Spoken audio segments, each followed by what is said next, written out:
Ya Tuhan yang penuh kasih yang bersemayam dalam tahta kerajaan sorga, Yesus yang kami rindukan. Kami rindu belajar firman Tuhan. Kiranya Roh Kudus berbicara melalui hambamu, Sis Lady, dan kiranya menjauhkan segala hal-hal yang tidak baik dari perangkat-perangkat yang digunakan oleh Sis Lady dan kami semuanya. Berikan cuaca yang baik, berikan koneksi yang baik. Terpujilah namamu ya Tuhan, kami datang dalam namamu yang kudus, Yesus Kristus. Amin. Amin. Dipersilakan. Terima kasih. Mohon maaf tadi ada miskomunikasi karena biasanya saya online di rumah Pak Adiat, tetapi sekarang tanpa kami tahu ternyata bukan tanpa kami tahu ya, ternyata keluarga Pak Adiat ada pergi melawat. Jadi ketika saya sampai rumah kosong dan saya harus cari tempat lagi yang lain untuk bisa online karena saya tidak punya laptop dan tidak ada koneksi internet. Jadi hujan dan jalan sedikit licin, jadi kami tidak bisa terlalu cepat jalan dengan anak saya, sehingga saya menemukan rumah keluarga Siregar yang laptopnya free dan internetnya lancar. Jadi disinilah saya saat ini untuk kita bisa bertemu bersama-sama. Mohon maaf untuk keterlambatan. Baik, pelajaran kita pada hari ini adalah tentang 7 trompet, kejatuhan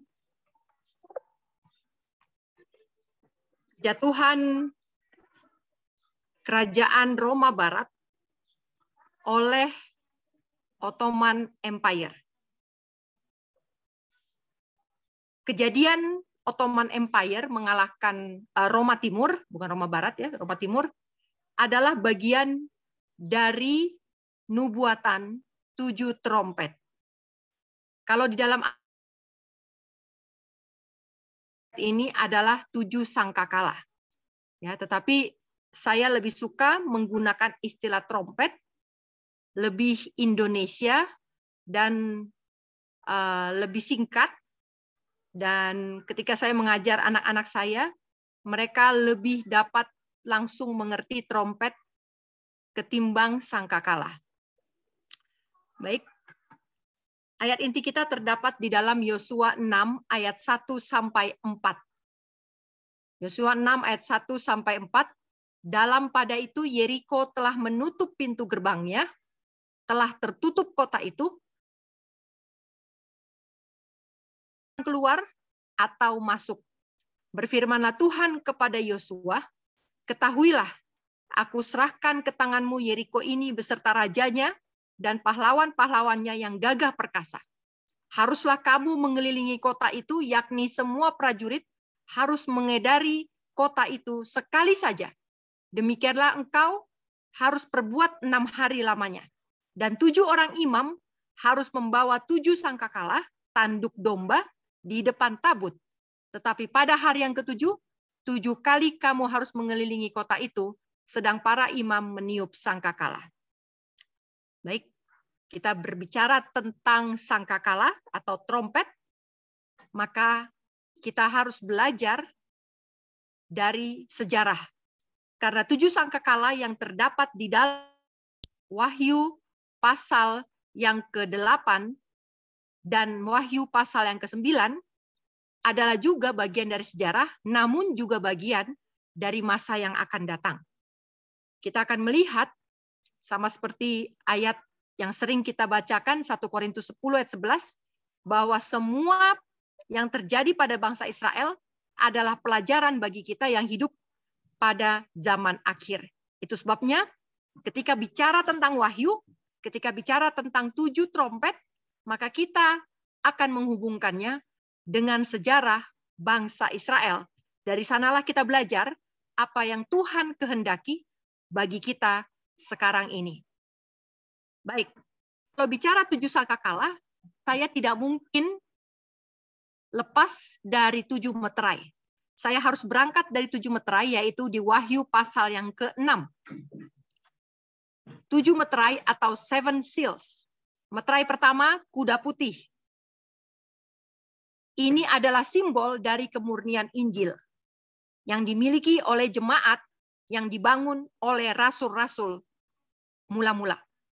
Kemudian meterai kedua berupa kuda merah. Ini adalah lambang dari percampuran gereja dengan dunia atau church and state. Ya, kita kenal istilah church and state, gereja dengan negara. Gereja dengan dunia.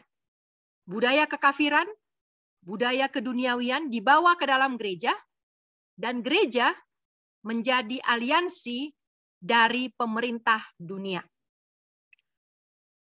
Meterai ketiga, yaitu kegelapan total dan kemerosotan moral dalam gereja.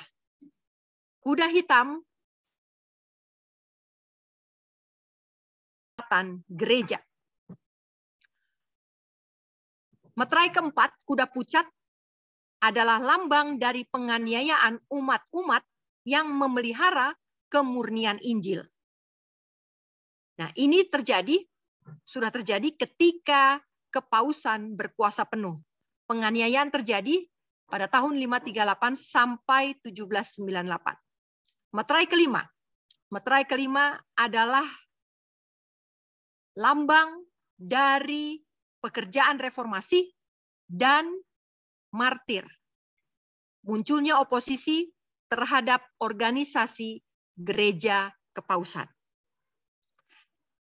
Meterai kelima, ini semua sudah jadi dan akan terulang lagi dalam konteks dan kondisi yang sama. Kemudian yang berikutnya adalah meterai ke-6. Meterai ke-6 ini adalah tanda-tanda alam. Ini sudah terjadi, gempa bumi tahun 1755, matahari gelap tahun 1780, bulan seperti darah, satu hari kemudian, 19 Mei 1780, bintang berguguran 1833, dan yang terakhir dari meterai ke-6 ini adalah langit tergulung. Inilah yang belum terjadi sampai sekarang ini. Jadi ada jeda antara meterai ke-6, bintang berguguran, dengan langit tergulung. Jeda ini terjadi adalah untuk memeteraikan 144.000. Ketika jeda terjadi, maka setelah pemeteraian, maka meterai yang ke-7 akan dibuka. Sunyi senyap di sorga, kira-kira setengah jam lamanya. Ini adalah kedatangan anak domba untuk menjemput umatnya di bumi. Saudara, Wahyu 8 ayat 1 sampai ayat 1 saja ini membicarakan tentang 7 meterai. Masuk ayat yang kedua. Walaupun dalam satu pasal, tetapi ini sudah berganti topik. Jadi tidak lagi berbicara tentang meterai, tetapi berbicara tentang sangkakala. Wahyu 8 ayat yang kedua, lalu aku melihat 7 malaikat berdiri di hadapan Allah dan kepada mereka diberikan 7 sangkakala. Ini ada di dalam Wahyu, mari kita paralelkan dengan sejarah bangsa Israel dalam Yosua 6 ayat 3. Kita lihat bahwa kepada mereka Tuhan berikan 7 sangkakala, itu di Wahyu. Bagaimana dengan bangsa Israel? Haruslah kamu mengelilingi kota itu, yakni semua prajurit harus mengedari kota itu sekali saja. Demikianlah harus engkau perbuat 6 hari lamanya. 7 orang imam harus membawa 7 sangkakala, tanduk domba di depan tabut. Jadi kita lihat bahwa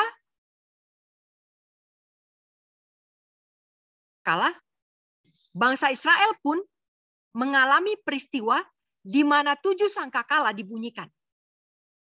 Jadi kita lihat di sini hubungannya nanti. Baik. Kita masuk pada Wahyu. Ya. Kita simpan dulu kejadian bangsa Israel, kita masuk kepada Wahyu. Bagaimana Wahyu ini digenapi? Wahyu 8 ayat yang ke-7. Malaikat yang pertama meniup sangkakala, terjadi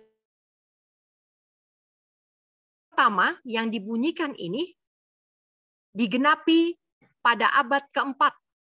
Ketika suku Goth ini adalah salah satu suku barbar di Eropa. Ya. Ketika suku Goth yang dipimpin oleh pemimpinnya waktu itu bernama Alaric, mereka menginvasi kota Roma pada abad yang keempat. Bagaimana cara mereka menginvasi? Mereka membakar dan terjadilah kebakaran besar di negara Roma yang menyebabkan sepertiga dari tumbuhan hijau, pohon-pohonan yang ada di negara itu hangus terbakar. Sejarah mencatat bahwa kebakaran itu saking besarnya kebakaran itu bukan hanya menghabisi pohon-pohon dan tumbuhan hijau, tetapi juga panas yang ekstrim mengeringkan sungai-sungai yang ada di negara itu. Ini sebabnya trompet pertama digenapi pada abad keempat. Jadi saudara-saudara, kita mengingat 10 kerajaan Eropa. Ya, kita mengingat patung Nebukadnezar, bagian jari-jari kaki. Saudara-saudara tahu jari-jari kaki ada 10. 10 inilah yang akan menggantikan, mengalahkan kekuasaan kerajaan Roma yang dilambangkan dalam patung Nebukadnezar sebagai kaki dari besi. Jadi kaki dari besi itu adalah kerajaan Roma, ya, Roma Barat dan Timur, kiri dan kanan. Padahal sebenarnya ada 3 ya, tetapi secara teritorial memang dibagi 2, Barat dan Timur. 10 jari-jari kaki akan mengakhiri kekuasaan Roma Barat dan Roma Timur. Dan trompet yang pertama yang dibunyikan adalah suku Goth dipimpin oleh Alaric. Mereka mengadakan penyerangan ke kota Roma pada abad yang keempat. Ini adalah trompet pertama. Trompet kedua terjadi di Afrika. Malaikat yang kedua meniup sangkakalanya, dan ada sesuatu seperti gunung besar yang menyala-nyala oleh api, dilemparkan ke dalam laut, dan sepertiga dari laut itu menjadi darah, dan matilah sepertiga dari segala makhluk yang bernyawa di dalam laut, dan binasalah sepertiga dari semua kapal. Saudara, ini terjadi di Afrika. Di trompet kedua ini adalah kerajaan Roma kafir, Roma Barat, melawan Vandals. Jadi kerajaan Roma ini, Roma kafir ya, kerajaan kaki dari besi, ini terbagi 3. Jadi kita kenal Raja Kaisar Roma yang terkenal, Konstantin, yang berubah agamanya dari kafir menjadi Kristen. Dan dia dibaptis, Konstantin, dialah yang merubah hari Sabat menjadi hari Minggu. Konstantin ini punya 3 anak yang bernama Konstantius, Konstantin II, dan Konstans. Konstantius menguasai bagian timur dari dunia ini, yaitu beribu kota di Turki. Konstantin II menguasai bagian barat, Inggris, Spanyol, Eropa Barat, termasuk Swiss, Prancis, Belgia, dan sekitarnya. Kemudian Konstans menguasai Afrika, Italia, Slovenia, Kroasia, dan Albania. Ya, jadi sebenarnya ini tidak dibilang Roma Tengah, tapi saya menyebutnya Konstans ini menguasai Roma Tengah, Italia, Afrika, Slovenia, Kroasia, dan Albania. Jadi suku Vandals, waktu itu pemimpinnya bernama Genseric, dia menginvasi kerajaan Roma Tengah, ya Afrika dan Italia, Slovenia, Kroasia, dan sekitarnya, melalui perang laut. Inilah waktu di mana trompet kedua digenapi. Jadi trompet kedua adalah pembalasan pada Roma Barat, ya, masih di Roma Barat ini, Afrika, Italia, Slovenia, Kroasia, pembalasan kepada Roma Barat yang menghabisi daerah Afrika dan sekitarnya. Dan trompet kedua ini terjadi di laut. Itu sebabnya menggenapi Wahyu 8 ayat 8, nyala api di dalam laut, dan sepertiga laut menjadi darah, dan binasalah semua kapal.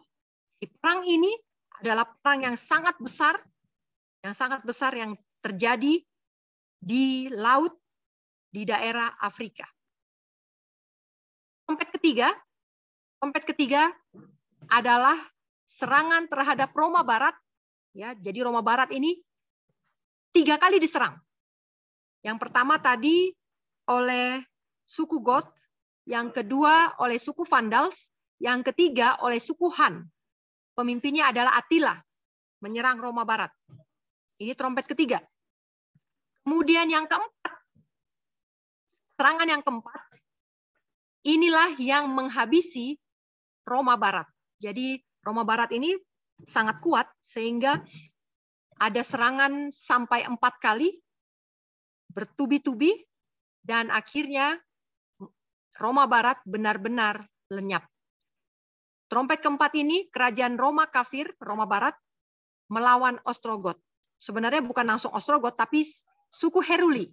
Suku Heruli yang mengalahkan Roma, kemudian suku Heruli ini dikalahkan oleh Ostrogot yang dipimpin oleh Theodoric, dan akhirnya Theodoric, suku Ostrogot menguasai Roma Barat, dan Roma Barat pun.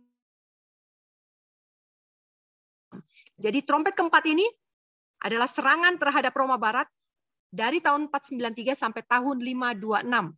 Jadi ada lebih dari 23 tahun ya. 23 tahun penyerangan yang dilakukan oleh suku Ostrogot, ya, suku Ostrogot terhadap Roma Barat.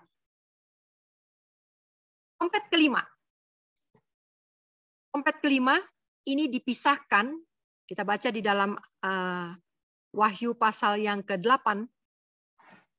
Trompet yang kelima sebelum berbunyi, trompet kelima, ke-6 dan ke-7 dinamakan celaka. Celaka yang pertama, celaka yang kedua, celaka yang ketiga. Jadi trompet kelima dinamakan celaka yang pertama, trompet ke-6 dinamakan celaka yang kedua, trompet ke-7 dinamakan celaka yang ketiga. Kita belajar bahwa trompet 1 sampai 4 adalah pembalasan terhadap kekejian yang dilakukan oleh Roma Barat. Ya, kita tahu bahwa Roma Barat sudah melakukan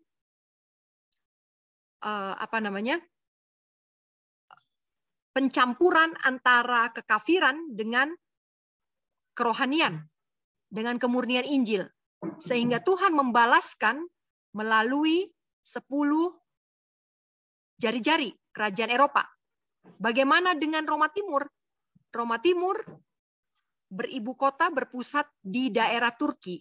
Di daerah Turki, kotanya bernama Konstantinopel. Ya, Konstantin itu nama dari Kaisar Roma, maka kota di Turki dinamakan menurut nama Kaisar Roma.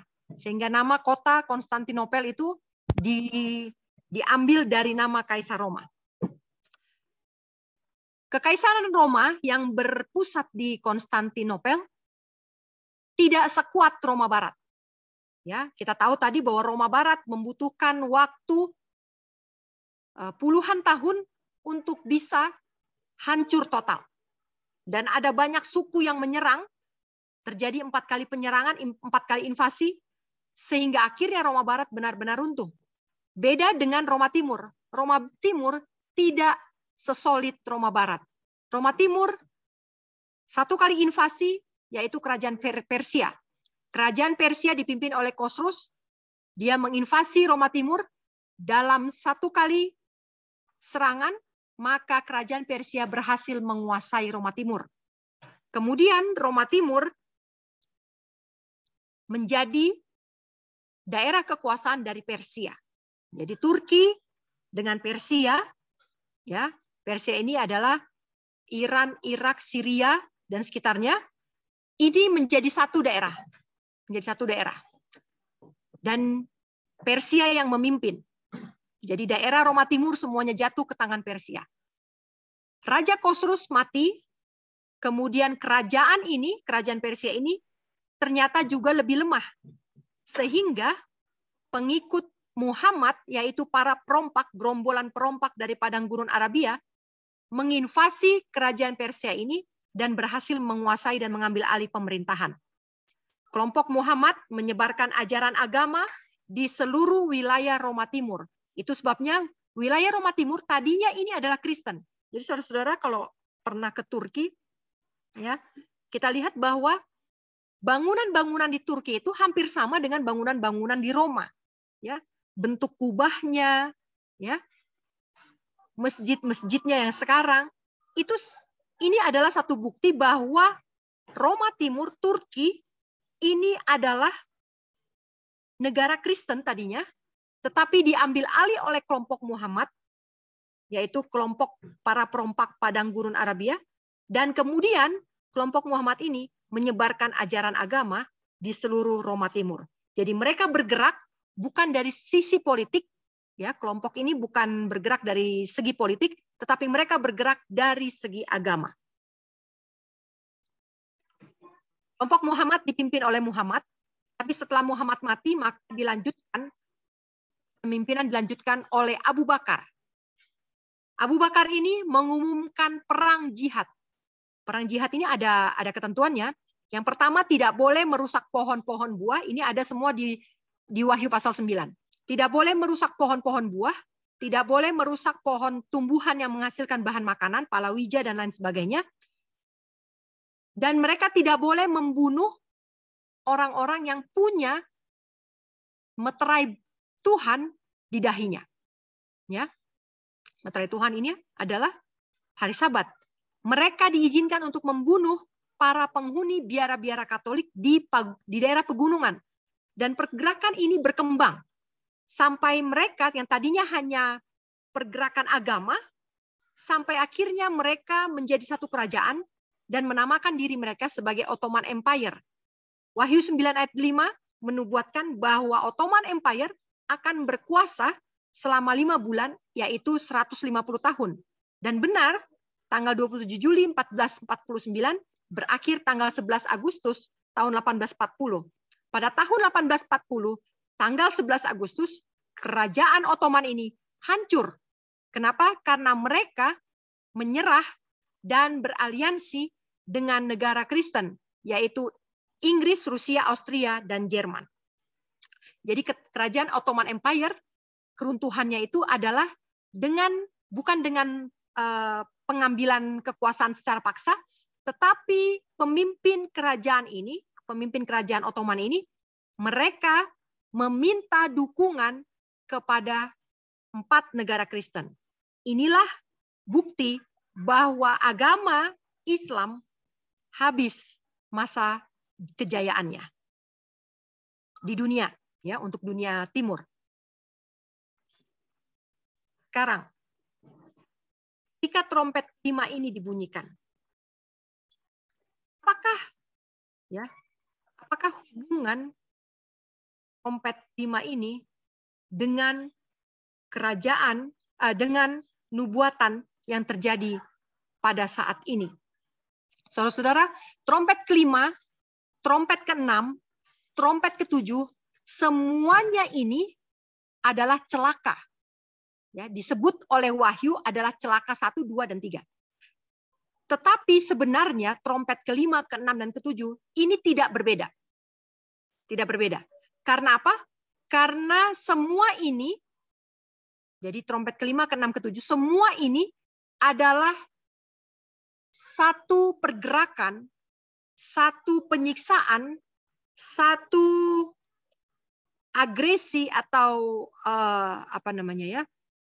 penyerangan dari kerajaan Islam kepada kerajaan Roma Timur, Kristen, ya, Roma Timur. Jadi mereka, kerajaan Islam, Ottoman Empire, menguasai kerajaan Kristen yang saat itu berkuasa. Ini diberi waktu, Alkitab mencatat hanya diberi waktu selama 150 tahun dan bukan untuk membunuh. Artinya Roma Timur tetap berdiri, tetapi secara kekuasaan kerajaan Islam ini yang memerintah. Jadi kerajaan Roma Timur tidak seperti Roma Barat, ya. Memang benar-benar habis, hancur, tetapi kerajaan Roma Timur dia tetap ada, tetapi kekuasaannya lah yang diambil alih oleh Ottoman Empire. Dan pada waktu berakhirnya kekuasaan kerajaan Ottoman ini, sama seperti awal mulanya, akhir dari kerajaan ini juga ditandai dengan mereka menyerahkan kekuasaannya kembali kepada negara Kristen. Jadi yang keenam, berupa trompet keenam adalah ajaran-ajaran penyiksaan yang dibuat oleh Ottoman Empire selama masa kejayaan mereka 150 tahun. Trompet ketujuh juga demikian, ya. Penyiksaan-penyiksaan yang dilambangkan bagaikan gigitan kalajengking. Nah, mereka melakukan penyiksaan ini bukan kepada umat manusia, tetapi kepada kerajaan Roma dan gereja Katolik pada khususnya. Jadi mereka tidak menyiksa seluruh dunia, tetapi hanya kepada gereja Katolik dan kerajaan Roma Timur, pengikut kerajaan Roma Timur. Saudara, itu adalah sejarah 7 trompet. Ya, sejarah 7 trompet. Kita baca di dalam Kemenangan Akhir 334.5. Keruntuhan Ottoman Empire menggenapi nubuatan. Nubuatan yang mana? Kita baca, pada waktu yang ditentukan, Turki melalui duta besarnya menerima perlindungan dari kekuatan sekutu Eropa. Ini tadi yang saya sebutkan, kerajaan negara Inggris, Jerman, Austria, dan Rusia. Jadi Turki, ya, kerajaan Roma Timur, tetapi dikendalikan oleh Ottoman Empire, oleh Islam, meminta perlindungan dari 4 negara Kristen. Dengan demikian, mereka menempatkan dirinya di bawah kendali negara Kristen. Jadi peristiwa ini benar-benar memenuhi prediksi. Ketika hal itu diketahui, banyak orang diyakinkan akan kebenaran prinsip-prinsip interpretasi nubuatan yang dianut oleh Miller kepada gerakan Advent. Banyak orang-orang terpelajar dan orang-orang yang punya kedudukan, yang punya jabatan, bersatu dengan Miller dalam mengkhotbahkan maupun menerbitkan pandangan-pandangan Miller. Sehingga pekerjaan Advent semakin cepat dalam kurun waktu 4 tahun. 1840 sampai 1844. Saudara-saudara, apa yang terjadi di sini? Kita tahu bahwa 1844 adalah pintu tertutup. Pintu tertutup bagi pekerjaan bilik. Pintu terbuka kepada pekerjaan pelayanan di bilik yang maha suci. Tahun 1844 ada pintu bilik yang suci tertutup dan pintu bilik yang maha suci dibuka. Apa artinya? Masa probation kepada gereja-gereja Protestan ditutup pada tahun 1844. Ketika gereja-gereja Protestan menolak panggilan untuk mempersiapkan diri bagi kedatangan Kristus, maka itulah menjadi penghakiman bagi mereka, sehingga Tuhan meninggalkan mereka, meninggalkan gereja-gereja Protestan, dan menarik keluar sekelompok orang, ditarik keluar dari gereja Protestan, berjumlah 50.000 orang. Mereka inilah yang menerima pekabaran Advent. Saudara-saudara, dari dimulainya pekabaran Advent sampai tahun 1840, pekabaran besar, ya, menghadapi prejudisme yang sangat besar dari gereja asal, yaitu gereja Protestan. Ya. Jadi di sini pekerjaan Advent yang mula-mula bukan ditentang oleh gereja Katolik, tetapi ditentang oleh gereja Protestan.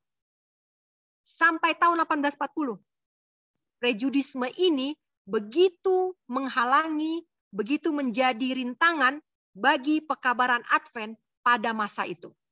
Tetapi setelah 1840, prejudisme rubuh.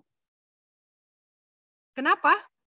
Karena 2 tahun sebelum 1840, tepatnya tahun 1838, Josiah Litch, ini salah satu pionir dan pengikut dari pergerakan Advent pada masa itu, dia mempelajari Wahyu pasal 9 ini. Dia mempelajari Wahyu pasal 9, dan 2 tahun sebelum 1840, dia meramalkan, memprediksi bahwa kerajaan Ottoman Empire akan runtuh pada tanggal 11 Agustus 1840. Dia menyebutkan tanggal, bulan, dan tahun secara presisi 2 tahun sebelum terjadinya nubuatan itu. Saudara-saudara lihat bahwa pada waktu prejudisme ini begitu kuat menghalangi, merintangi pekerjaan Advent, Tuhan memberikan satu tanda. Penggenapan nubuatan diberikan, dibukakan tahun 1840. Dan benar terjadi pada tanggal 11 Agustus 1840, kerajaan Islam runtuh. Ketika itu terjadi, inilah menjadi mengendorse, ya. Inilah yang mengendorse pekerjaan Advent, pekabaran Advent pada masa itu. Sehingga orang-orang yang terpelajar, orang-orang yang berjabatan mendukung pekabaran Advent. Jadi saudara-saudara, apa penggenapan Ottoman Empire dalam perjalanan pergerakan Advent dalam sejarah gereja kita? Inilah peranan Ottoman Empire dalam sejarah gereja Advent. Yaitu keruntuhan Ottoman Empire mengendorse pergerakan Advent yang tadinya ditentang oleh seluruh denominasi gereja-gereja Protestan pada masa itu. Dan sejak saat itu, sejak nubuatan tentang Ottoman Empire ini digenapi, tanggal, bulan, dan tahunnya digenapi, maka pekerjaan ini semakin meluas dengan cepat karena didukung oleh orang-orang yang berjabatan. Saudara-saudara, kita mendekati 1844. Ya. Kalau 1844, pada waktu itu 1844 adalah penutupan pintu kasihan bagi gereja-gereja Protestan yang menolak pekabaran Advent. Kita pun saat ini sedang berada pada masa itu. Kita menuju kepada close of probation. Kita menuju kepada penutupan pintu kasihan. Bukan hanya pada kelompok Protestan, tapi kepada seluruh dunia. Dan Great Kontroversi katakan, sebagaimana kuasa yang mengiringi perjalanan pergerakan Advent di tahun 1844, demikian juga kuasa yang akan mendukung pekerjaan Advent pada masa ini. Saudara-saudara, pekabaran kedatangan Kristus sangat ditentang. Sangat ditentang. Bukan hanya ditentang oleh gereja Protestan, tetapi oleh gereja Advent sendiri ditentang. Saudara-saudara, 1844 tidak ada satupun gereja Protestan yang diterima oleh Tuhan. Itu sebabnya Tuhan menarik sekelompok orang, 50.000, menarik mereka dari gereja yang mula, yang di-shaking, diayak, disaring lagi, sehingga tinggallah 50 orang. Inilah yang menjadi umat yang sisa kepada siapa Tuhan percayakan terang yang lebih besar. Setelah 50 orang ini terkumpul dan teruji dan dinyatakan lolos seleksi, kepada mereka lah Tuhan percayakan pekabaran Sabat dan hukum kesehatan. Jadi kita adalah hasil gereja Advent, adalah hasil dari seleksi dari begitu banyak denominasi gereja Protestan. Tuhan mau memilih, Tuhan mau mempercayakan terang yang lebih besar, tetapi Tuhan mau mengambil orang-orang, membentuk satu jemaat kumpulan dari orang-orang yang murni. Di antara semua yang sudah korup, yang sudah murtad, yang sudah bersatu dengan Babel. Itu sebabnya Tuhan mengambil 50.000 orang, lalu mengayak 50.000 orang ini sehingga tinggal 50 orang, dan kepada 50 orang inilah Tuhan percayakan terang yang lebih besar.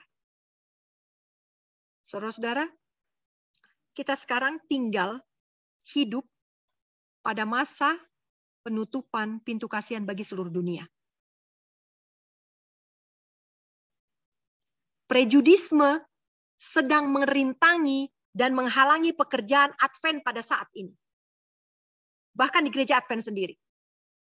Persiapan-persiapan khotbah tentang persiapan-persiapan menghadapi masa krisis sangat ditentang di gereja Advent sekarang. Sama seperti khotbah William Miller yang berisikan tentang persiapan-persiapan menjelang kedatangan Kristus sangat ditentang di gereja-gereja Protestan, sehingga William Miller dan semua pengikutnya, mereka harus mengambil tempat di luar.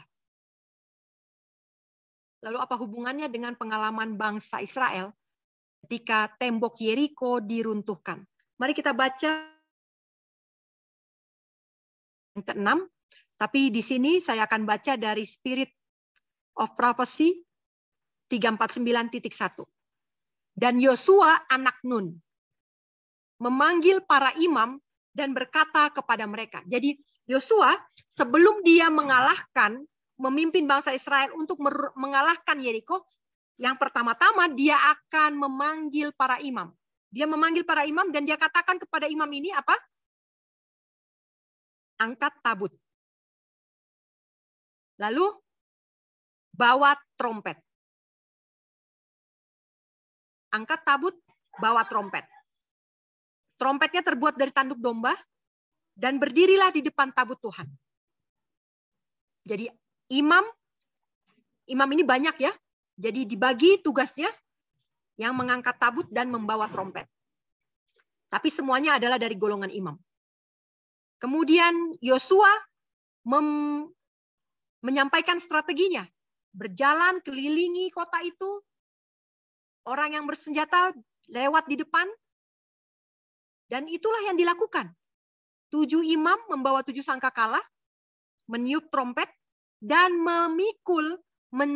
mengangkut tabut perjanjian mengelilingi tembok Yeriko. Ini yang terjadi.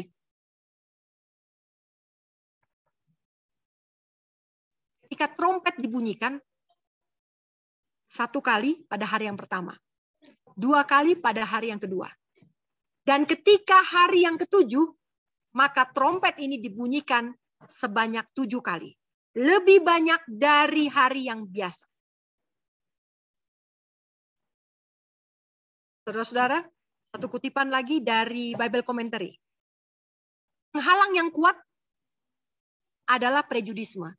Ya, saudara-saudara, memang prejudisme ini bahasa Indonesianya adalah prasangka buruk.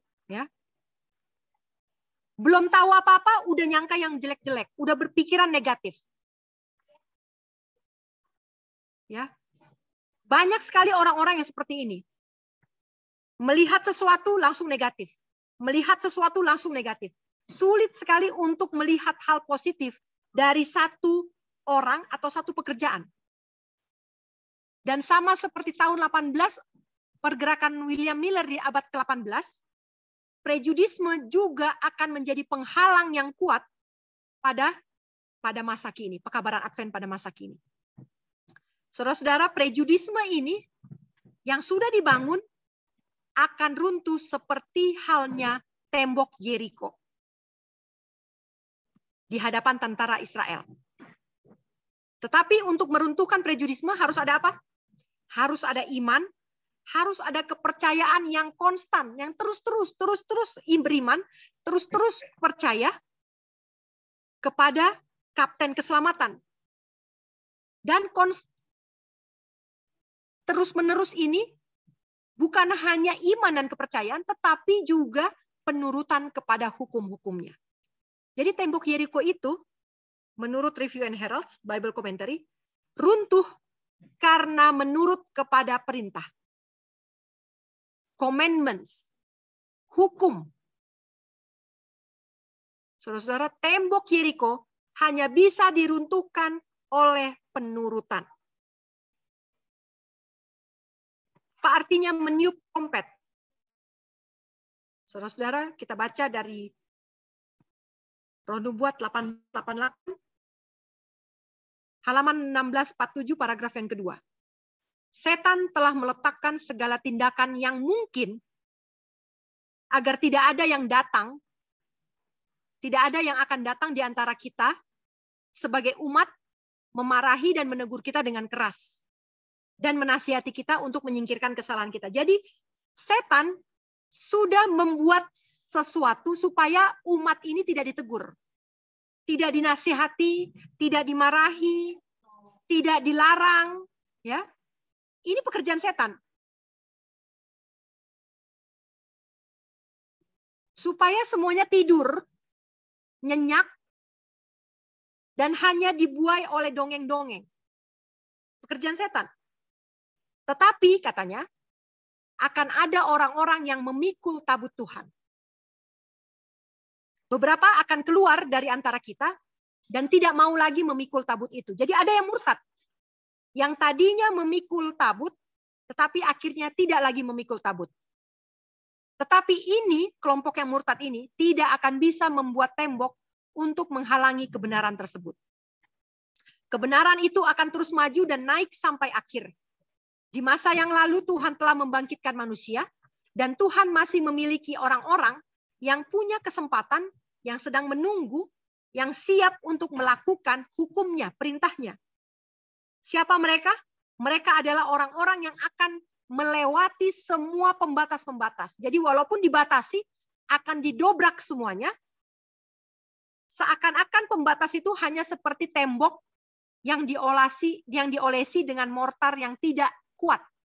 Ya, semen yang tidak kuat. Ketika Tuhan menaruh rohnya ke atas manusia, maka manusia akan bekerja. Manusia akan memberitakan firman Tuhan, dan manusia akan menaikkan suara mereka seperti trompet. Apa itu trompet? Trompet itu adalah kebenaran yang kuat dan menunjukkan kepada orang-orang pelanggaran mereka dan dosa dari keluarga Yakub. Jadi saudara-saudara, meniup trompet adalah menunjukkan kepada orang pelanggaran mereka. Inilah yang dilakukan oleh 7 trompet 10 jari-jari kaki. Yang terjadi pada masa 10 jari-jari kaki. 10 kerajaan Eropa balas dendam kepada kekejaman Roma ketika mereka berkuasa sebagai kerajaan yang solid yang dilambangkan dengan kerajaan kaki besi. Saudara-saudara tahu kaki besi? Ya, tangan besi, kaki besi. Kekejaman yang begitu luar biasa. 10 kerajaan Eropa, suku-suku barbar ini, mereka menunjukkan pelanggaran dari kerajaan Roma dan membalas. Itu sebabnya dilambangkan dengan tiupan trompet. Pada zaman kita, Tuhan juga akan memilih satu golongan yang akan memikul tabut Tuhan dan akan meniup trompet, yaitu menunjukkan kesalahan dan pelanggaran dari keluarga Yakub. Betapa mengerikan penghakiman Tuhan yang diungkapkan. 7 malaikat berdiri di hadapan Tuhan untuk menerima tugas mereka. Kepada mereka diberikan 7 trompet. Tuhan akan pergi untuk menghukum penduduk bumi. Ya saudara-saudara, 7 trompet akan terjadi ketika 144.000 telah dimeteraikan. Tetapi 7 trompet ini bukan 7 malapetaka. Ya. Bukan 7 malapetaka. 7 trompet adalah pembalasan kepada kerajaan yang telah menjadi penyebab dosa dan kebejatan moral yang terjadi pada zaman itu.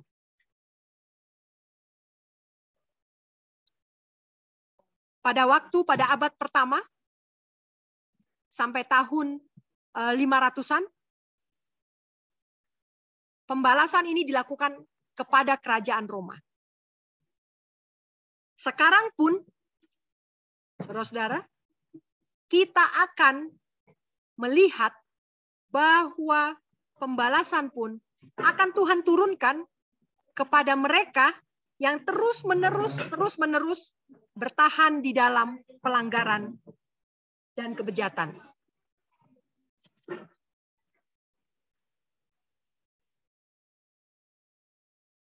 Siapakah golongan imam yang akan mengusung tabut, akan meniup trompet? Wahyu 7 ayat 15. Karena itu mereka berdiri di hadapan tahta Allah dan melayani Dia siang malam di bait sucinya. Saudara-saudara, kita belajar dari sejarah Yeriko bahwa yang mengangkat dan meniup trompet adalah golongan imam. Dan golongan imam ini adalah orang-orang yang menjunjung tinggi tabut perjanjian. Apa itu isi dari tabut? Kita sudah belajar waktu kita belajar Ka'bah. Apa itu simbol tabut? Tabut ini isinya ada 3. Yang pertama adalah hukum, 10 hukum, 2 loh batu.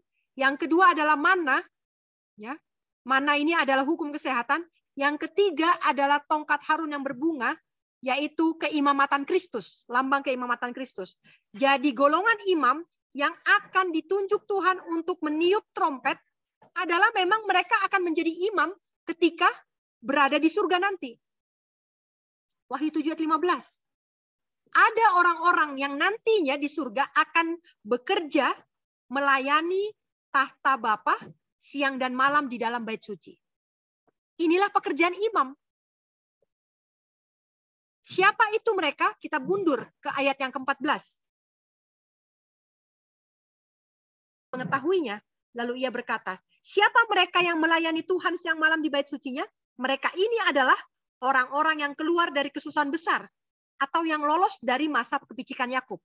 Mereka sudah mencuci jubahnya dan membuatnya putih di dalam darah anak domba, yaitu mereka memiliki kebenaran Kristus. Mereka inilah 144.000. 144.000 ini mereka akan menjunjung tinggi keimamatan Kristus. Mereka percaya bahwa Kristus menjadi imam bagi mereka dan mereka mengambil bagian dalam pekerjaan keimamatan Kristus. Mengambil keuntungan. Mereka mendapat keuntungan karena Kristus menjadi imam mereka. Keuntungannya apa? Mereka disucikan dan memiliki kebenaran Kristus. Karakter mereka jadi sama seperti Kristus. Putih. Karena pekerjaan keimamatan Kristus membuat mereka menjadi putih karakternya. Mereka menjunjung tinggi hukum, moral, dan hukum kesehatan. Mereka adalah para pelaku-pelaku reformasi kesehatan. Yang otak depannya sehat, fisiknya sehat, sehingga mampu untuk melakukan hukum moral, 10 hukum moral. Dan mampu untuk menuruti hukum itu 100%. Inilah golongan imam. Dan golongan imam ini, inilah yang akan Tuhan pakai untuk mengadakan pembalasan, menyerukan pembalasan, ya, menyerukan pembalasan atas kebejatan dan kebobrokan yang dilakukan pada zaman ini. Saudara, pertanyaannya, apakah Islam akan juga mengambil bagian dalam penggenapan 7 trompet di masa kita sekarang ini? Iya. Saya bisa katakan iya. Tapi apa peranannya? Saya tidak tahu. Apa peranan Islam sekarang ini? Apakah sama? Kalau dulu peranannya adalah untuk menyiksa pengikut dari sisa-sisa kerajaan Roma Timur. Tetapi mereka akan ambil bagian lagi di dalam penutupan sejarah dunia ini. Dan kepada mereka, bukan untuk membinasakan dunia, tetapi untuk menyiksa, untuk membalas. Untuk membalas. Saudara-saudara, minggu ini saya mendapat pertanyaan, apakah meterai sangkakala yang kelima, keenam, dan ketujuh ada hubungannya dengan vaksin? Saya katakan bahwa saya tidak pernah mendapat pelajaran baik dari Roh Nubuat maupun dari Alkitab bahwa vaksin ada hubungannya dengan sangkakala kelima, keenam, dan ketujuh. Karena sangkakala 5, 6, dan 7 ini adalah pembalasan yang akan dilakukan oleh kelompok Ismail, keturunan Ismail. Mereka tidak akan mengakhiri dunia ini, tetapi sementara waktu, sedikit waktu akan diberikan kepada mereka untuk mengadakan kerusakan di bumi. Kerusakan ini akan menimpa orang-orang yang sudah melakukan kejahatan di atas bumi. Saudara-saudara, ada lagi yang bertanya kepada saya, apakah gigitan kalajengking ini sama dengan suntikan vaksin? Saya tidak bisa mengatakannya karena tidak ada dukungan dari Roh Nubuat dan Alkitab. Karena seperti yang kita bicarakan pada waktu kita bicara tentang 4 mata angin, bahwa akan terjadi pengerusakan. Ya, akan terjadi pengerusakan di dunia ini. Dan keturunan Ismail akan mengambil bagian, mengambil peranan di dalamnya. Saudara-saudara, bagi kita yang terpilih nantinya untuk meniupkan trompet tanda peperangan dimulai. Ya. Yang mengelilingi tembok Yeriko, mereka mengelilingi tembok Yeriko, meniup sangkakala adalah sebagai tanda bahwa perang akan dimulai.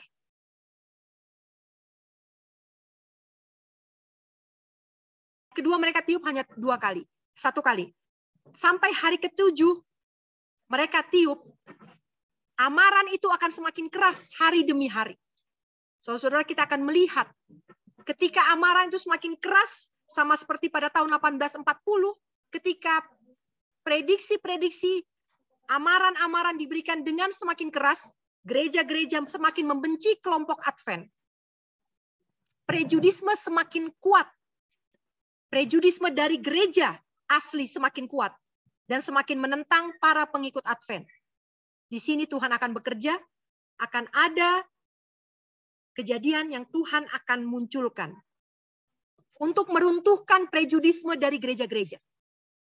Dan ketika ini terjadi, saudara-saudara, kita akan melihat orang-orang yang punya jabatan dan kedudukan akan ikut mendukung pekabaran Advent ke seluruh dunia pada zaman ini.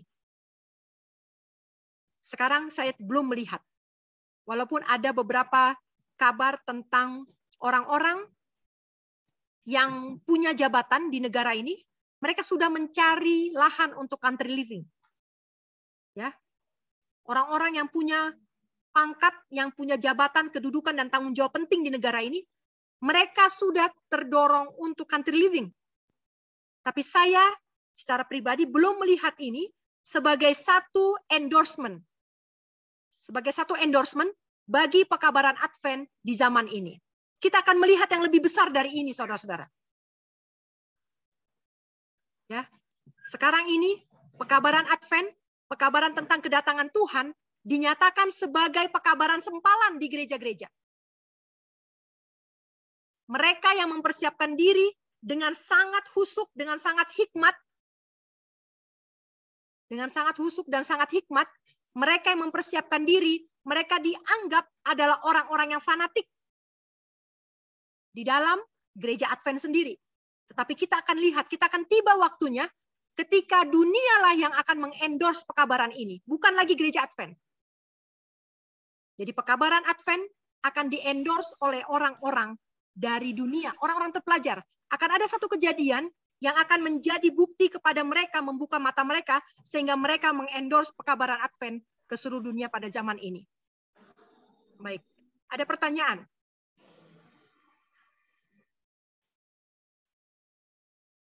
Saya mau bertanya, sangkakala ini adalah pembalasan keturunan Ismail. Ya.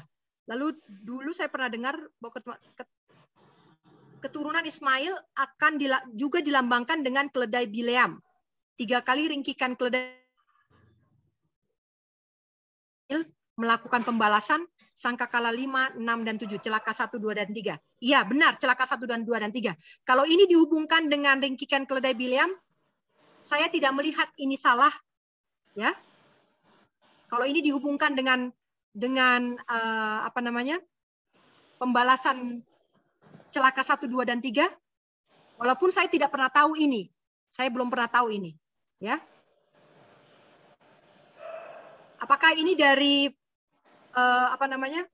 interpretasi ini apakah dari roh nubuat atau meditasi pribadi? Saya tidak tahu, ya. Tapi ini bagus, ya.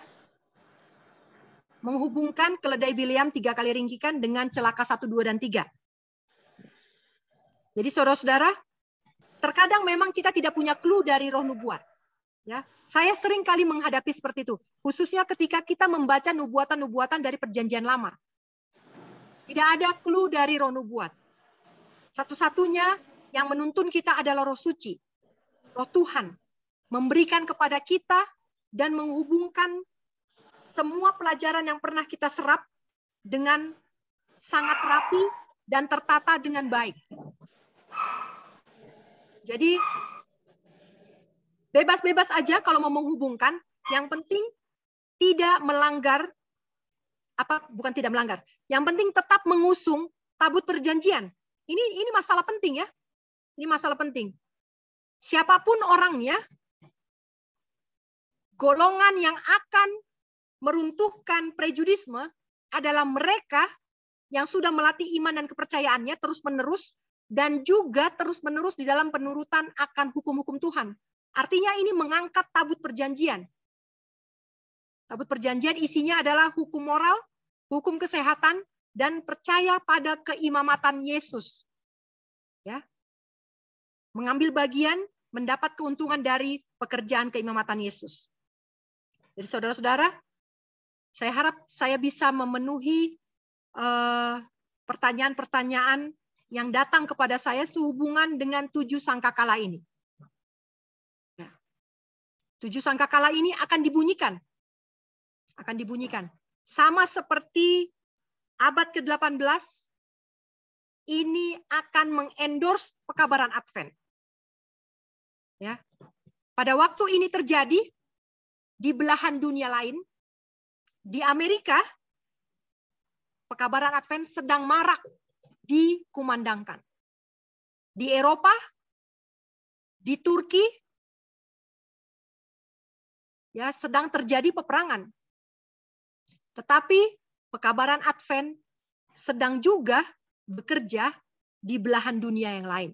Ya saudara-saudara, ketika setan bekerja dalam peperangan, ketika setan bekerja dalam kekacauan dunia melalui agen-agennya, saudara, jangan kita sampai dialihkan perhatian kita. Itu sebabnya saya selalu katakan, hati-hati dengan pekabaran current events. Hati-hati dengan pekabaran current events. Peristiwa-peristiwa yang terjadi. Ini bisa mengalihkan perhatian kita, sehingga kita tidak lagi memperhatikan pergerakan pekabaran Advent, persiapan umat-umat Tuhan pada zaman ini. Ya. Saudara lihat kejatuhan Ottoman Empire terjadi bersamaan dengan pekabaran Advent. Coba bayangkan pada waktu orang-orang pada abad ke-18 lebih banyak baca koran dan nonton berita, mereka akan lupa dengan amaran Miller untuk mempersiapkan diri bagi penutupan pintu kasihan. Tetapi kita melihat current events bukan untuk melihat agenda setan, tetapi bagaimana current events itu peristiwa-peristiwa yang terjadi saat ini mengendorse pekabaran Advent. Dan kita tahu berapa jauh lagi penutupan pintu kasihan itu. Itulah manfaat dari peristiwa yang terjadi. Jadi jangan sibukkan pikiran kita untuk mengetahui current events. Tapi jangan sampai itu menggantikan pekabaran justification by faith, righteousness of Christ. Inilah pekabaran malaikat ketiga. Apakah karakter saya sudah seperti Kristus atau tidak? Saudara-saudara, saya tidak terlalu sering, ya, bahkan hampir tidak pernah saya membawakan tentang peristiwa-peristiwa di dunia dalam pelajaran-pelajaran Bible study kita. Kenapa? Yang pertama, memang saya tidak punya pengetahuan di sana. Kami terbatas dari segi informasi di luar, dunia luar. Ya, saya sendiri saya terbatas. Akses saya untuk dunia luar sangat terbatas. Itu sebabnya pengetahuan saya tidak menjangkau peristiwa-peristiwa yang terjadi di luar sana. Tetapi saya melihat bahwa ini membawa keuntungan buat saya. Sehingga pikiran saya selalu fokus kepada pembenaran oleh iman dan karakter Kristus. Semua itu hanya menjadi waymark. Semua itu hanya menjadi penanda jalan. Oh, saya dari Jakarta mau ke Bogor. Oh, saya sudah lewat Sentul. Berarti Bogor sekian kilometer lagi. Saya harus bersedia. Hanya itu. Menghabiskan waktu untuk mempelajari current events sangat akan berbahaya bagi iman kerohanian kita. Saudara-saudara, marilah kita menjadi golongan imam. Golongan imam yang akan menjunjung tabut sambil juga meniup sangkakala. Menandakan bahwa kita akan mulai peperangan. Kita akan memulai peperangan. Jadi jangan takut berkonflik. Kita akan memasuki masa konflik yang paling dahsyat. Tapi ini akan kita bawa hanya dengan iman dan kepercayaan kepada mediator kita, yaitu Yesus Kristus, Juru Selamat kita. Tuhan memberkati. Kalau ada pertanyaan, saya persilahkan.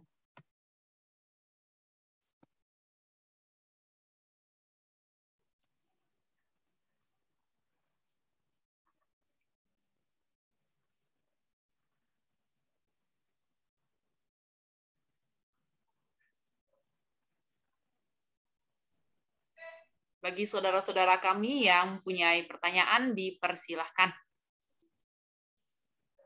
Mungkin sebelum saudara-saudara kami memberikan pertanyaan, saya mau bertanya sedikit, Kak. 7 trompet itu akan diulang kembali sebelum tutup pintu kasihan, ya? Iya. Ya? Iya. Jadi 7 trompet itu dalam masa pintu kasihan masih terbuka. Tapi 144.000 sudah termeterai. Ya. Jadi pemeteraian itu kan tidak langsung terjadi sekaligus seluruh dunia. Jadi ada bertahap pekerjaan pemeteraian itu.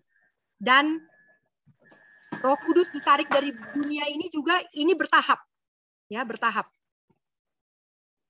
Sebelum nanti akhirnya kegelapan total, Roh Kudus sudah benar-benar tidak ada, pintu kasihan sudah tertutup. Nah, ini terjadi bertahap. Jadi 7 trompet akan terulang lagi di masa itu.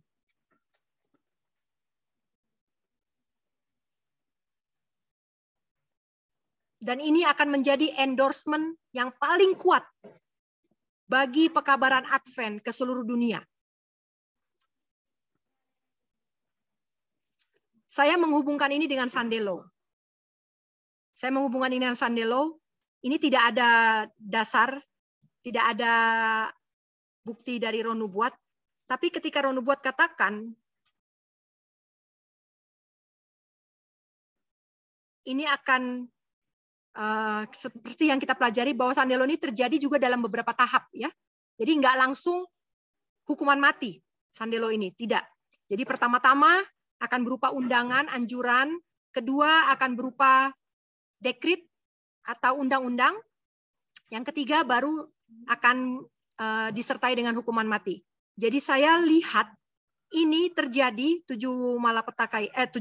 trompet ini akan terjadi pada waktu sandelo sudah di-enforce. Ya, sudah establish. Kemungkinan di tahap yang pertama atau tahap yang kedua. Karena kalau tahap yang ketiga, hukuman mati ini adalah sudah tutup pintu kasihan.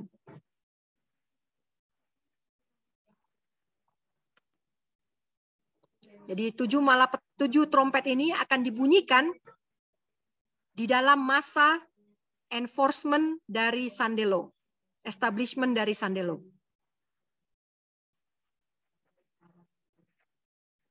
Dan ketika sandelo 144.000 sudah terpilih ya. 144.000 sudah terpilih. 144.000 ini jumlah real atau bagaimana? Oke.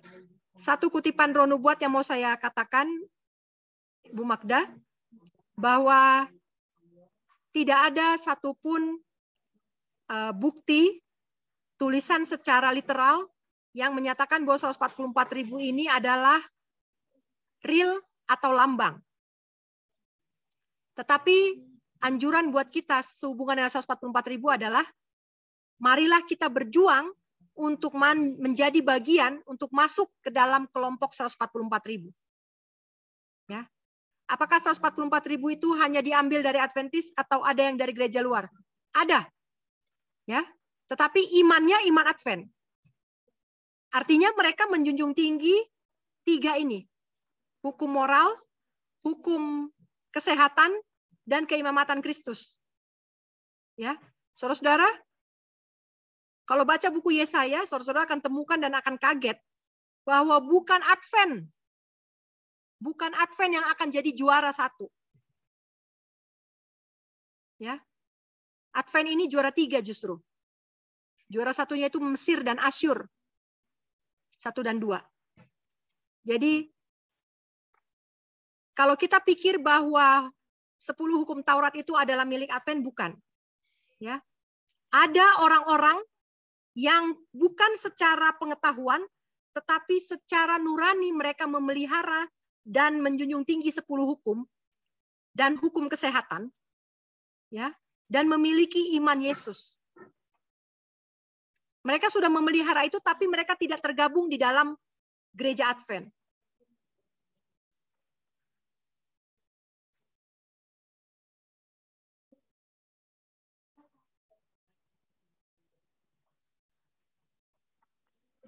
Apakah, sudah saya jawab tadi ya, 144.000 diambil Advent atau ada dari gereja luar. Bukan hanya dari gereja luar, bahkan dari agama luar. Yang mereka sudah memiliki iman Advent tanpa mereka sadari.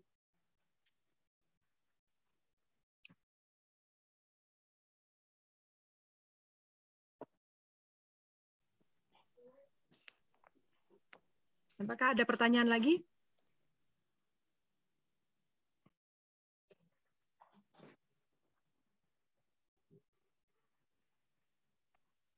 Halo, selamat sore. Selamat sore. Ya, terima kasih, Sis, atas pemaparan yang luar biasa. Saya masih mau melanjutkan pertanyaan mengenai 144.000. Karena ini kan banyak jadi unek-unek ya, dari beberapa kalangan. Dan saya yang tadi jawaban Sis yang begitu menarik itu kalau 144.000 itu juga bisa datang dari luar. Ya. Nah, cuma kami pernah mempelajari bahwa sepertinya kalau misalkan datang dari luar, itu mereka tidak memiliki roh nubuat. Ya. Karena hanya Adventis yang memiliki roh nubuat. Ya. Karena ini kan berdasarkan Wahyu 12 ayat Wahyu pasal 19 itu bahwa tanda yang benar itu adalah yang memiliki kesaksian Yesus. Kesaksian Yesus itu adalah roh nubuat. Iya, benar. Jadi kami pernah mempelajari dan kemudian pernah berkesimpulan bahwa ternyata untuk itulah dipanggil penghakiman pra-Advent itu, yaitu Oke. penghakiman dari orang-orang Adventis itu dahulu. Oke. Jadi ketika penghakiman itu sudah selesai, barulah itu dilepas. Jadi Oke. kalau menurut pendapat kami, entah salah Iya. atau benar, Iya. kalau ini nggak bisa dari luar. Oke. Gitu. Terima kasih. Mungkin Iya. bisa Oke. dibantu. Iya. Ya. Oke. Itu juga itu yang banyak diajarkan ya. Itu yang banyak diajarkan. Jadi roh nubuat dalam bentuk tulisan memang hanya punya orang Advent. Saya katakan tadi, orang-orang ini mereka memiliki iman Advent.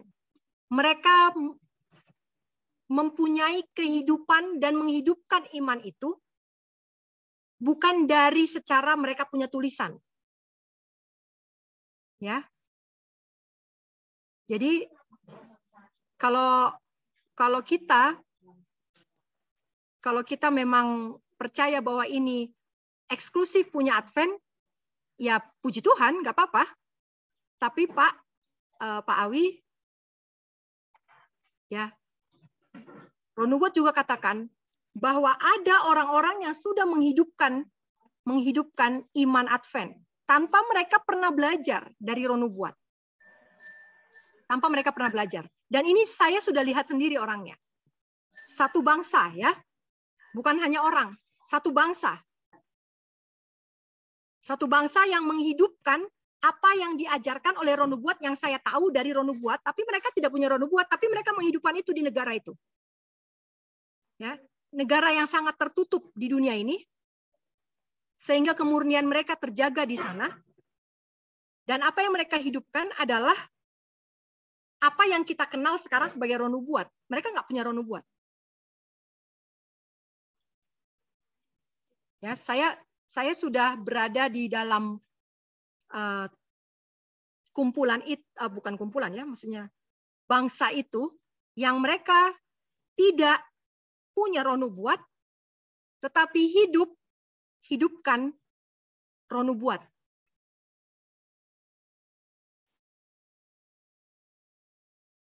Sehingga saya katakan pada waktu itu, kalau seandainya Yesus datang sekarang, mereka ini lebih terpilih daripada orang Advent. Jadi 144.000 harus memiliki roh nubuat. Iya, memang harus memiliki roh nubuat, tapi roh nubuat bukan hanya buku ya, Pak. Bukan hanya buku secara tertulis. Contohnya salah satunya pekabaran tentang kesehatan, reformasi kesehatan. Itu dari roh nubuat. Tapi dunia tahu, Pak. Dunia tahu, ya, dan itu tidak lagi murni pekabaran mutlak, bukan murni ya. Tidak lagi mutlak pekabaran Advent.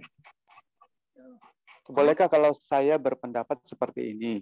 Oke, ya silakan Pak. Adventis kan banyak nih seluruh dunia nih. Mungkin sekarang aku nggak tahu ya berapa jumlahnya, tapi saya suka mengandai-andaikan kalau Adventis itu kurang lebih sekitar 16 juta. Mungkin ada yang bilang sampai 20 juta lebih, mungkin itu adalah pembengkakan nama atau apa ya. Tapi saya suka berandai-andai itu 16 juta. Jadi menurut yang dipanggil Gideon, yang diserukan Gideon itu datanglah 32.000. Kemudian yang takut disuruh pulanglah 22.000. Masih tinggal 10.000. Kemudian 10.000 masih dipilih lagi, akhirnya tinggallah 300 orang.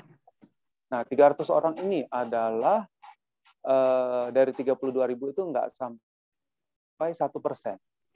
Jadi kalau 16 juta nggak sampai 1% itu adalah 160.000. Berarti 144.000. Saya suka berandai-andai seperti itu. Jadi ada satu teman itu berdiskusi sama saya, ini 144.000 ini adalah orang-orang yang mengikuti Yesus kemanapun Yesus berada. Dan kemudian di dalam mulutnya tidak terdapat dusta. Artinya ini orang-orang yang karakternya sempurna sama seperti Yesus. Nah, kira-kira dia tanya sama saya, itu seandainya itu adalah jumlah real, itu banyak nggak 144.000 sedunia? Kita menjawab, sedikit sekali. Ya kan, 144.000 dibanding penduduk dunia berapa miliar kan. Tapi teman saya menjawab, enggak, itu banyak sekali. Karena yang baru seperti Yesus itu baru Yesus sendiri. Ya kan? Jadi ada 144.000 itu adalah jumlahnya yang banyak sekali. Ada 144.000 Yesus ya. Ya, itu sudah banyak sekali.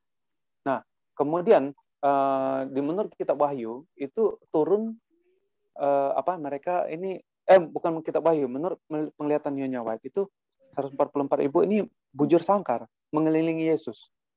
Ya, di tengah-tengahnya Yesus. Nah, untuk membentuk bujur sangkar itu harus genap 12 kali 12. Iya. Jadi nggak bisa lebih. Nah, kemudian kami menyelidiki dari penghakiman pra-Advent. Nah, ini. Jadi kembali lagi seperti yang Sis Lady tadi katakan bahwa memang ada orang-orang luar yang menyelidiki firman Tuhan sedemikian rupa, dan saya juga temukan di dalam buku Kerinduan Segala Zaman, sewaktu Yesus itu masih bayi, datanglah orang-orang Majus dari timur itu. Nah, orang-orang Majus dari timur ini dikatakan di dalam Kerinduan Segala Zaman itu mereka menafsirkan nubuatan melebihi para tua-tua Yahudi. Wah, saya bilang luar biasa ini ya. Nah, mungkin orang-orang seperti itu yang Lady ngomong, yang Sis Lady ngomong seperti itu. Nah, tetapi saya nggak tahu lah ya, tapi itu kan semua kebijaksanaan Tuhan. Tetapi yang kita harus yakinkan dan aminkan adalah kita sudah dipanggil menjadi Adventis.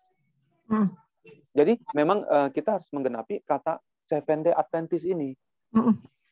Ya kan? Justru kita ini ibaratnya tiket prioritas ini mestinya kita. Jadi 144.000 kita bilang adalah penghakiman pra-Advent adalah orang-orang Advent yang sudah dihakimi ini, hidup-hidup ini. Nah, ini sudah dihakimi hidup-hidup artinya sampai kapanpun mereka sudah dimateraikan. Nah, materai inilah yang disebut 144.000. Nah, jadi makanya kami berkesimpulan, berarti 144.000 ini diambil dari Adventis. Nah, saya juga nggak bisa memaksakan bahwa pendapat ini adalah benar ini itu, karena mungkin Tuhan punya kebijaksanaan sendiri. Tapi yang pasti yang saya mau sampaikan adalah kita sebenarnya Adventis itu punya tiket prioritas yang utama. Nah, sayang kan kalau sampai tiket ini akhirnya kita nggak pakai gitu loh. Contohnya seperti itu. Ya, karena memang kita belajar dari sejarah, Pak. Pekabaran Kristen ke seluruh dunia di dalam Kisah Para Rasul dimulai dari kelompok Yahudi dulu kan? Ya. Tetapi ketika tutup pintu kasihan bagi bangsa Yahudi, berapa yang menjadi juru kabar ke seluruh dunia? 12, ya kan? 12 rasul ya. Hanya 12 dari seluruh Yahudi, bayangkan. Dari seluruh Yahudi hanya ada 12 murid yang menjadi rasul dan membawa pekabaran ke seluruh dunia pada zaman itu. Dari merekalah lahir orang-orang yang menerima urapan Roh Kudus seperti Paulus, ya, seperti Timotius,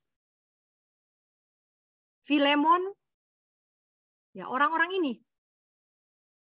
Mereka adalah hasil dari pekabaran Kristen ke seluruh dunia pada zaman itu. Ya, dari seluruh orang Yahudi. Bahkan dari kelompok golongan imam itu sama sekali nggak ada. Yang ada dari golongan pemungut cukai, Lewi ada, tetapi lebih banyak dari golongan yang tidak terpelajar. Jadi kalau kita melihat bahwa penghakiman pra-Advent, kalau kita masuk ke dalam bait suci, Pak, itu artinya penghakiman pra-Advent adalah penghakiman kepada golongan imam. Ya, yang pertama, golongan imam. Kita masuk kepada Yehezkiel pasal 9 kan? Yehezkiel pasal 9 katakan bahwa penghakiman akan dimulai dari rumah Tuhan dan dimulai dari orang-orang yang melayani di dalam bait suci. Kalau kita merujuk ke sana, Golongan imam adalah golongan yang menerima terang lebih dahulu dan lebih besar. Tetapi jumlahnya tidak mencukupi. Jumlahnya tidak mencukupi. Sama seperti 12 rasul, mereka nggak cukup 12, karena jadinya sisa 11 kan? Sehingga harus ditarik satu orang lagi dari luar, Matias. Ya, untuk menambahi jumlah mereka. Nah, ketika jumlah itu sudah cukup, maka mereka akan melahirkan orang-orang yang menerima pengurapan Roh Kudus. Paulus, Timotius, ya, dan murid-murid yang lain, hasil dari pengajaran para rasul. Jadi, ya memang kita punya privilege, Pak. Kita punya privilege sebagai orang Advent, kitalah yang menerima terang lebih besar pertama kali. Ya. Dari semua gereja Protestan, mereka nggak punya terang tentang hukum, mereka nggak punya terang tentang bait suci, sanctuary, mereka nggak punya terang tentang reformasi kesehatan. Advent lah yang punya. Advent yang punya. Bahkan terang tentang country living cuman punya Advent. Country living. Ya, country living bukan imigrasi ya. Country living dalam konteks. Jadi saya bisa katakan bahwa privilege pertama memang kepada orang Yahudi. Privilege pertama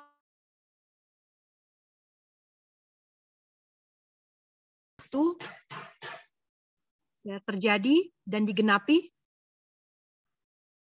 bahwa dari golongan itu sendiri pun ada yang terlempar keluar dan tidak masuk ke dalam barisan.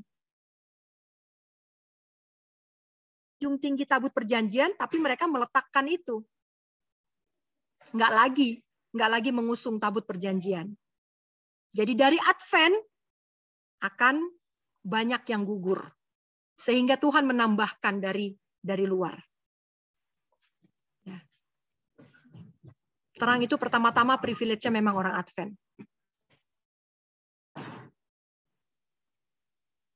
Terima kasih Pak Awi untuk tambahannya, sangat menginspirasi Pak.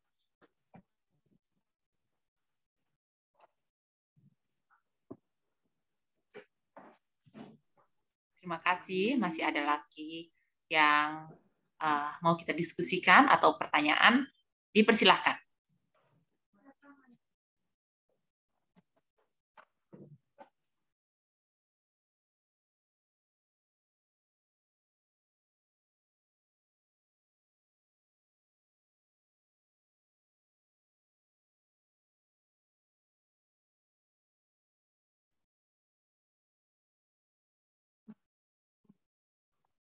Kalau tidak ada lagi, silahkan Sis Lady memberikan closing statement dan langsung tutup di dalam doa.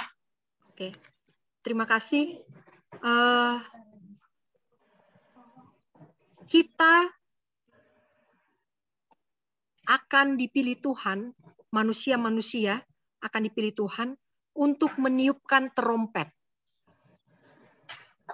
Dan trompet itu adalah tanda bahwa perang akan dimulai. Artinya apa?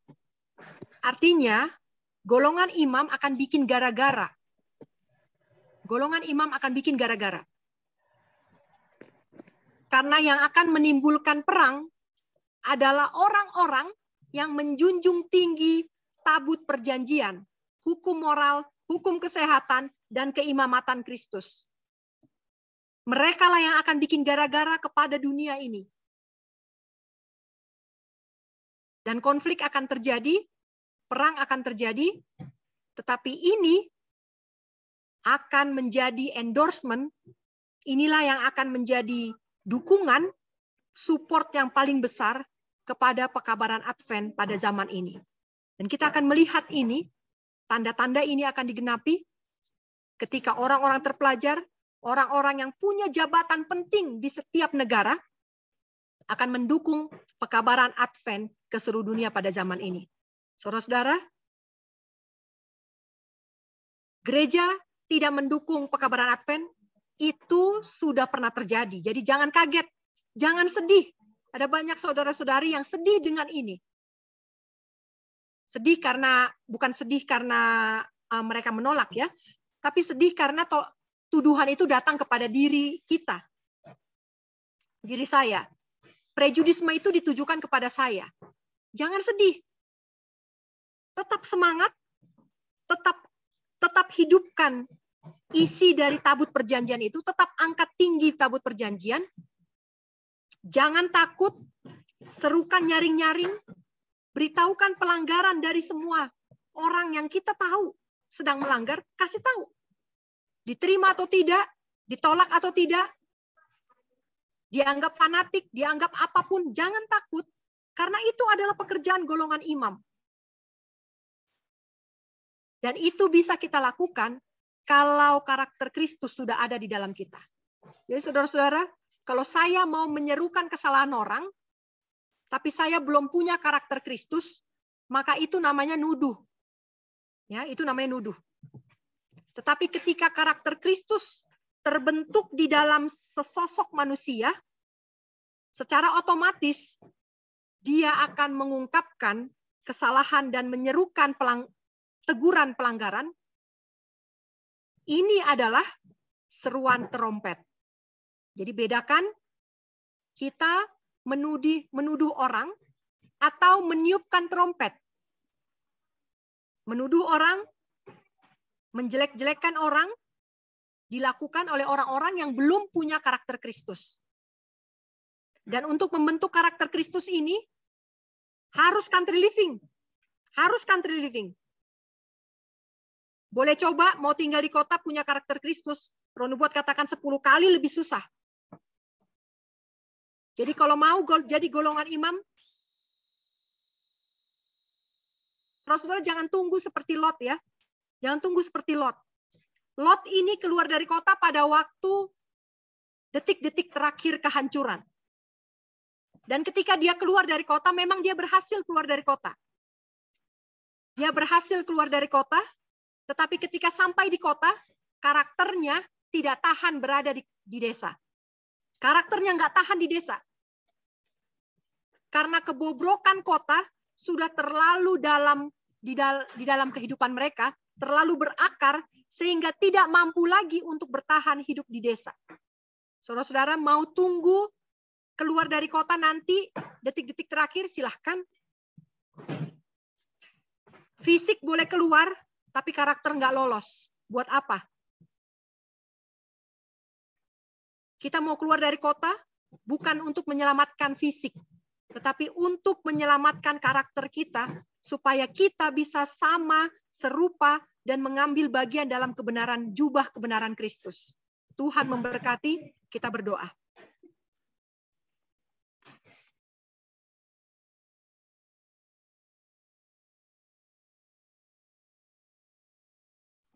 Kita bersatu dalam doa.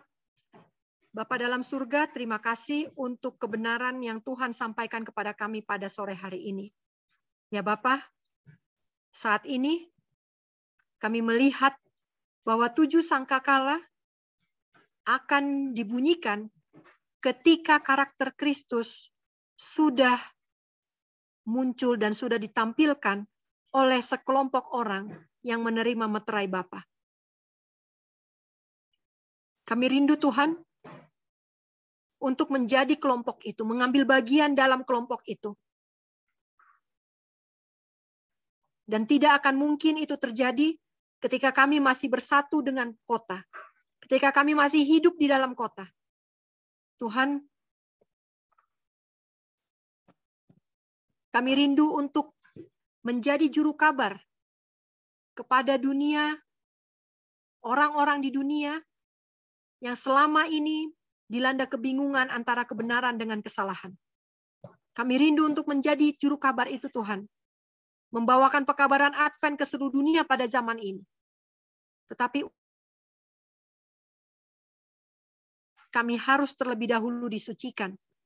Karakter kami harus terlebih dahulu dibentuk selaras dengan kehendak Tuhan. Iman dan kesetiaan kami, penurutan kami harus terus-menerus tanpa mengenal henti dan tanpa mengenal lelah.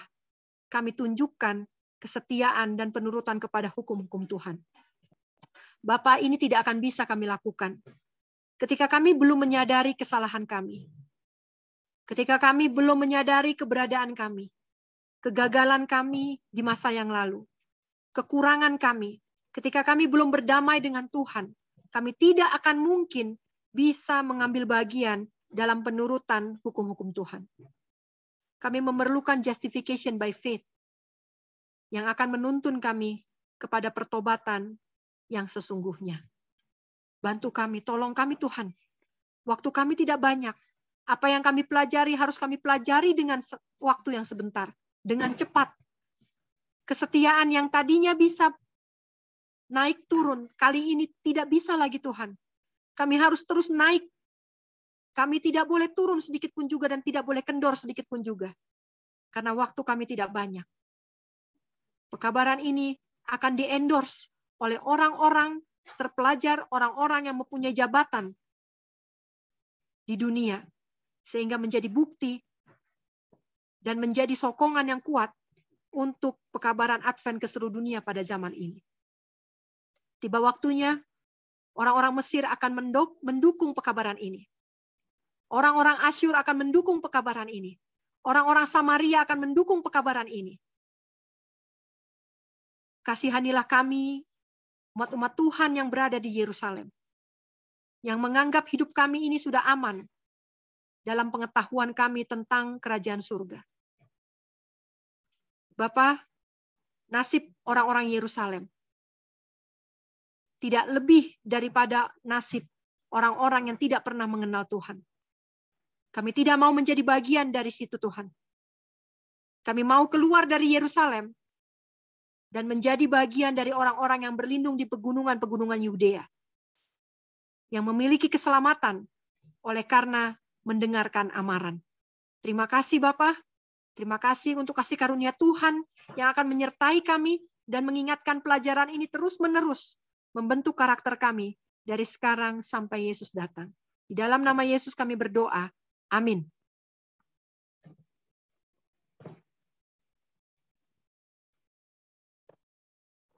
Amin. Terima kasih buat Sis Lady untuk pelajaran Bible Study pada sore hari ini. Terima kasih buat kehadiran kita semuanya. Terpujilah nama Tuhan. Tuhan memberkati kita semuanya. Tuhan berkati Pak Turangan sebagai host yang setia selalu bersama dengan kita. Berkat Tuhan menjadi bagian kita. Shalom dan selamat sore. Sampai jumpa 2 minggu lagi. Shalom, selamat sore. Selamat Terima sore. kasih.